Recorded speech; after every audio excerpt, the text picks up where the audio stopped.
Bollinger bands के part 2 में आपका बहुत बहुत स्वागत है। पार्ट 1 में फ्रेंड्स मैंने आपको बताया था कि बॉलिंगर बैंड क्या होता है, मूविंग एवरेज क्या होता है, स्टैंडर्ड एविएशन क्या होता है। वो जो बादल से बन के आते हैं ना, इन बॉलिंगर बैंड्स को और भी प्यारा बनाते हैं। वो सब चीजें क्या होती हैं, उनके क्या मतलब होते हैं, ओवरबॉट ओवरसोल्ड जोन्स क्या होते हैं एक बॉलिंगर बैंड के। और फ्रेंड्स किस तरीके से आप टारगेट दिमाग में नहीं रखते, प्राइस एक्शन के बेसिस पर टारगेट रखते हैं और कैंडल स्टिक के बेसिस पर स्टॉप लॉस रखते हैं। तो मैं समझ रही हूं कि आप वो वीडियो देख चुके हैं, नहीं देखा है तो लिंक डिस्क्रिप्शन बॉक्स में, उसको देखिए, वापस आइए। और हम अब बनाने जा रहे हैं strategy using Bollinger bands with RSI. अब आरएसआई क्या है वो भी मैंने एक अलग वीडियो में बनाया, आरएसआई को भी समझिएगा, देखिएगा और वापस जुड़िएगा। तो चलिए फ्रेंड्स, इस वीडियो को अब आगे स्टार्ट करते हैं। ओके, तो फ्रेंड्स मैं आपको वहीं ले आई जहां पे मैंने आपको पिछले वीडियो में छोड़ा था। ठीक है, अगर आपको याद आ रहा होगा, ये हरे और लाल बैंड्स हैं जो 20 डे के एक्सपोनेंशियल सिंपल मूविंग एवरेज के 2 स्टैंडर्ड एविएशन के बेसिस पे बने हुए हैं।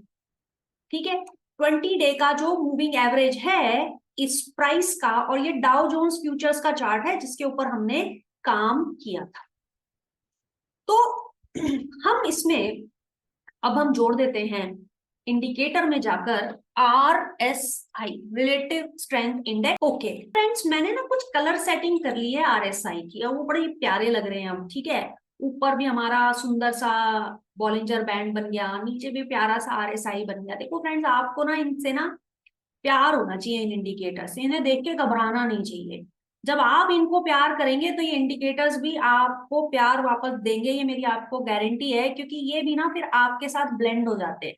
ठीक है, तो देखिए एक प्यारा सा मैंने इसको सजा लिया और RSI बना दिया नीचे, वॉल्यूजर बैंड्स मैंने बना रखे थे पहले से पहले ऊपर। कलर कोडिंग मैंने समझ ली है, हरा का मतलब बुलिश है, रेड का मतलब बेयरिश है। अब फ्रेंड्स आपके सामने क्लियरली ये चीजें विजिबल है। ठीक है, Bollinger band overbought oversold zones में कब जाते हैं, जब ऊपर वाले बैंड को कोई कैंडल आधे से ज्यादा बाहर निकल जाए और कंफर्मेशन अगली कैंडल पे आ जाता है। अगली कैंडल का मतलब अगली कैंडल भी रेड होनी चाहिए, लेकिन पिछली जो ग्रीन कैंडल जिसकी बेसिस पर आपको शक हुआ था कि ओवरबॉट हो चुका है वो बड़ी होनी चाहिए। ऐसे ही उल्टा, जब आपको ओवर सोल्ड जोन पता करना होता है तो बैंड के नीचे कोई लाल कैंडल आधे से ज्यादा निकल जानी चाहिए, वहां आपको होता है शक, और आपके शक का कंफर्मेशन अगली ग्रीन कैंडल करती है जब वो इस लाल कैंडल से बड़ी होती है और बैंड के बाहर से ऊपर की तरफ रिवर्सल का सिग्नल देती है।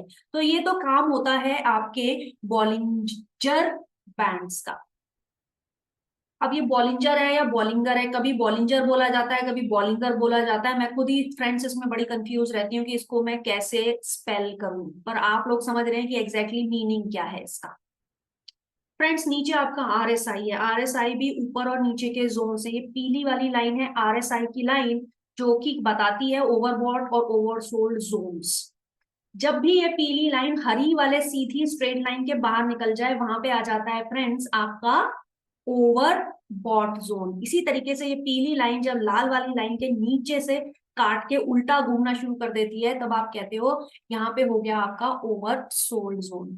तो हर दोनों अपने आप में ओवरबॉट और ओवरसोल्ड को बता रहे हैं। इंडिपेंडेंटली भी लोग इनको यूज करते हैं, ट्रेडर्स इस्तेमाल करते हैं अपने ट्रेड्स के लिए, लेकिन इस पर्टिकुलर वीडियो में मैं इन दोनों को मिला के एक ट्रेडिंग स्ट्रेटेजी बना के आपको समझाने की कोशिश कर रही हूँ। चलिए अब खोजते हैं हम जो खोजना चाहते हैं।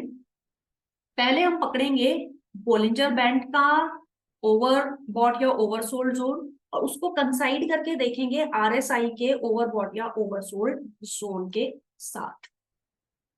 ओके चलिए अब इसमें हम खोजते हैं पहले बॉलिंगर बैंड्स पे। ये देखिए एक जोन दिख रहा है आपको, हरी कैंडल, लेकिन हरी तो बनी, बाहर भी निकली, लेकिन सिग्निफिकेंटली हरी आधी नीचे ही, आधी से ज्यादा नीचे ही है।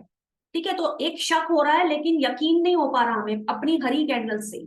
और आप देख रहे हो कि ओवर बॉट अभी हुआ नहीं है क्योंकि उसके बाद प्राइसेस ऊपर जा रहे हैं। ठीक है, तो ये कोई बॉलिंगर बैंड को यूज करने का काम यहाँ पे बन नहीं सकता। चलो पीछे ढूंढिए। तो अब हमको मिलता है क्या?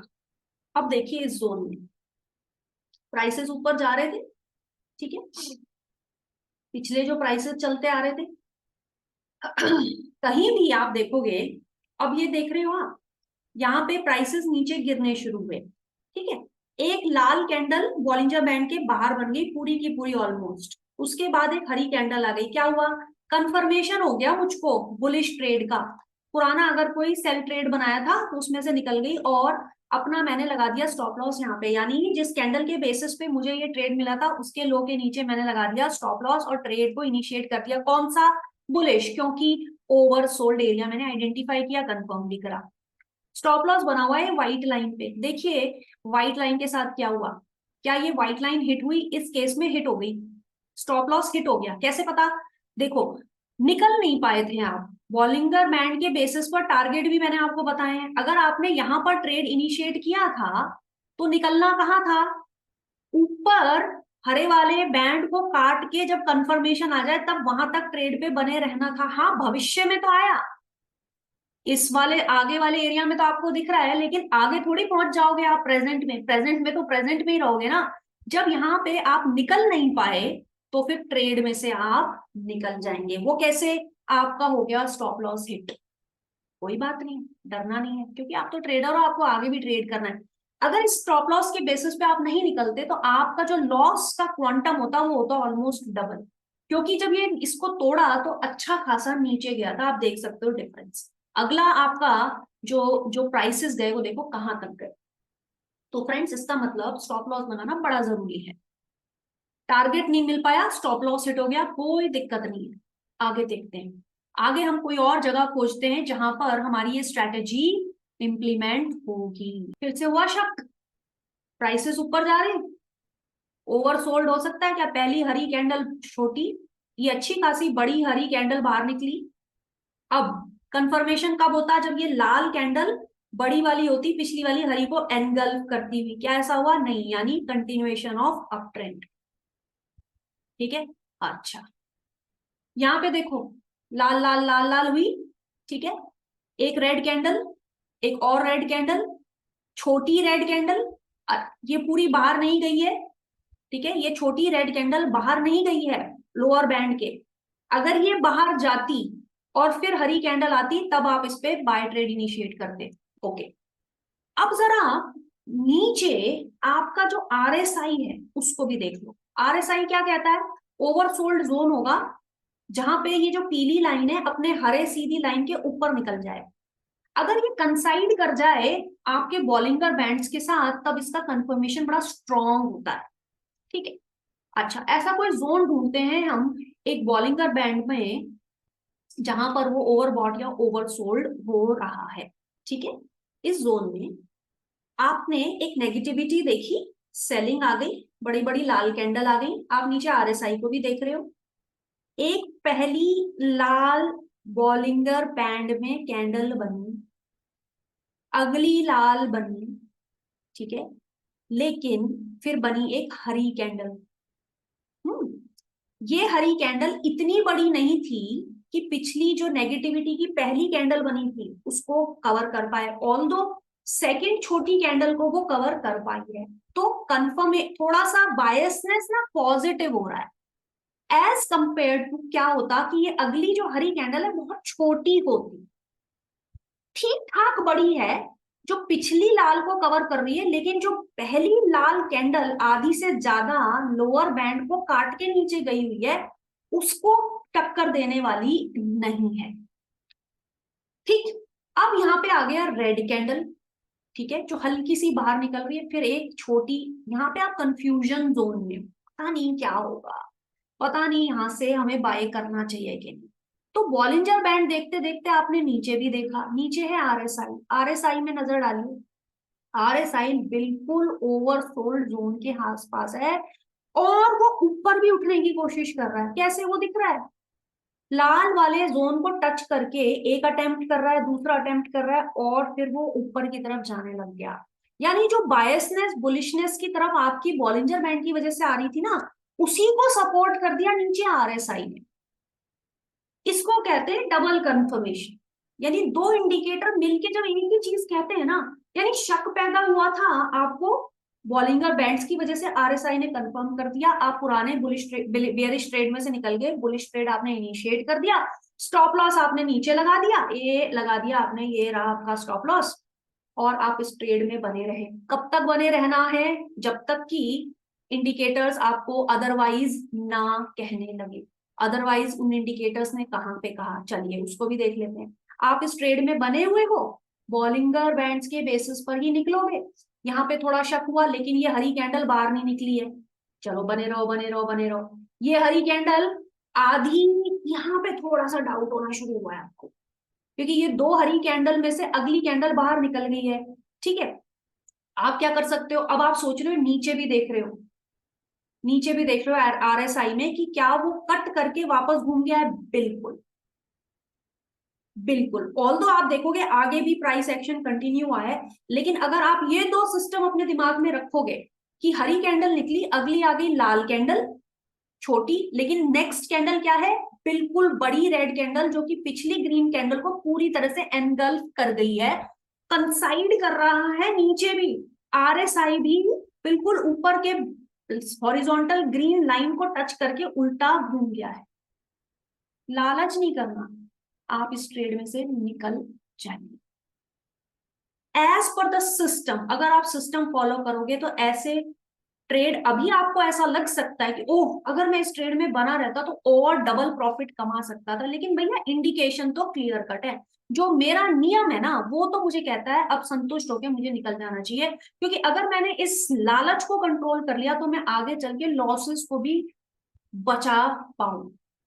Please understand that. ओके, चलिए, तो मैंने आपको बताया इस वीडियो में अभी तक कि बॉलिंजर बैंड्स प्लस आरएसआई कैसे यूज करने हैं, दोनों को मिला के कैसे आप कंफर्म ट्रेड करते हैं, कैसे आप स्टॉप लॉसेस लगाते हैं और अपने आप को आगे बढ़ाते हैं। तो फ्रेंड्स अब चलते हैं आगे, लेट्स मूव ऑन। फ्रेंड्स एक इंपॉर्टेंट चीज और जो आपकी स्ट्रेटेजी के अंदर रहनी चाहिए बॉलिंजर बैंड में, अक्सर लोग आपको वो बताएंगे नहीं, जो मैं आपको बताने जा रही हूँ उसको ध्यान से सुनिएगा। थोड़ी देर के लिए ना आरएसआई को हटा दीजिए, क्योंकि आरएसआई का यूटिलिटी तो आपको समझ में आ गई। जब भी बॉलिंजर बैंड को आपको रीटेस्ट करना है, रिकन्फर्म करना है, तो नीचे से प्यारे से आरएसआई से भी पूछ लो कि तू क्या कह रहा है, वो भी वैसा ही कह रहा है, तो आप कंफर्मेशन के साथ ट्रेड कर सकते हैं। तो फिलहाल दिमाग से आरएसआई को तो आप हटा दो, फिलहाल सिर्फ इन इन बैंड्स के ऊपर ध्यान दीजिए, इनकी नैरोनेस और वाइडनेस के ऊपर ध्यान दीजिए, और सुनिए मैं क्या आपसे कह रही हूँ। चलिए, अभी तक आप कहोगे कहीं भी मैंने इस पीली लाइन का तो जिक्र ही नहीं किया, बेवजह ही बनी थी क्या? सब कुछ इस बैंड में, अपर बैंड नीचे वाले बैंड पे ही काम हो गया। ये जो येलो लाइन है बेवजह बीच में नहीं घूम रही है। ये क्या था फ्रेंड्स? ये 20 डे का मूविंग एवरेज था। अब इन दो के ऊपर और बात करते हैं, जिससे आपको बॉलिंगर बैंड्स की पूरा या संपूर्ण ज्ञान हो जाएगा। मैं कहने की कोशिश कर रही हूं, जहां पर भी बॉलिंगर बैंड्स नैरो हो जाते हैं उस एरिया को पहले आप ढूंढो, पहले ब्रॉड को हटा दो। मैं आरएसआई को ना हटा ही देती हूँ, चलो चलो लगा रहने कोई।